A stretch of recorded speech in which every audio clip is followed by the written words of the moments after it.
ভারত বাংলাদেশ সীমান্তে কাঁটাতারের পাশে ঘুরে বেড়াচ্ছে নীলগাই। নদিয়ার কৃষ্ণগঞ্জে এই বিরল দৃশ্য দেখে চাঞ্চল্য ছড়িয়েছে স্থানীয় বাসিন্দাদের মধ্যে। নীলগাইটি এলো কোথা থেকে?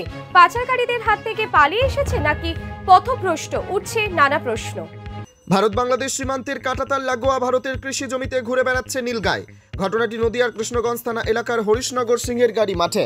সীমান্ত লাগোয়া ওই কৃষি জমিতে কাজ করতে গিয়ে প্রথম নজরে আসে স্থানীয় কৃষকদের। এরপর কৃষকদের মধ্যেই একজন ক্যামেরা বন্দি করে নীলগাই ঘুরে বেড়ানোর ছবি। যদিও এ বিষয়ে স্থানীয় বাসিন্দাদের দাবি যে তারা এই নীলগাইটিকে ঠিক সীমান্তবর্তী কাঁটাতারের পাশে ভারতীয় যে কৃষি জমি রয়েছে সেখানে ঘুরে বেড়াচ্ছে। যে কোনো মুহূর্তে কাঁটাতার পেরিয়ে বাংলাদেশে প্রবেশ করতে পারে। তবে স্থানীয় বাসিন্দাদের মধ্যে একাধিক ধোঁয়াশা তৈরি হয়েছে। এই নীলগাই এলো কোথা থেকে? নাকি ভারত বাংলাদেশ সীমান্তবর্তী এলাকায় পাচারকারীদের হাত থেকে পালিয়ে গিয়েছিল নীলগাই? Bureau report, জজবাত 24 Bangla.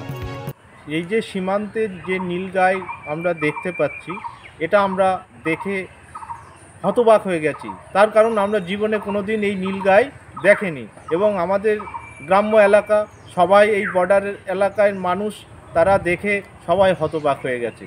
কোথার থেকে এই নীলগাই আসলো, কিভাবে আসলো? এইটা কি কোনো দুষ্কৃতীরা নিয়ে এসছে পাচারের উদ্দেশ্যে? তাহলে প্রথমেই বন দপ্তরের উচিত এই নীলগাই তারা নিয়ে যাওয়া। দ্বিতীয়ত হচ্ছে প্রশাসন যে আছে তাদের তদন্ত করা উচিত যে কিভাবে এই নীলগাই আসলো, কোন দুষ্কৃতীরা এই নীলগাই নিয়ে এসছে পাচারের উদ্দেশ্যে, সেইটা তদন্ত করা। আপনার নাম? আমার নাম রূপ ঘোষ।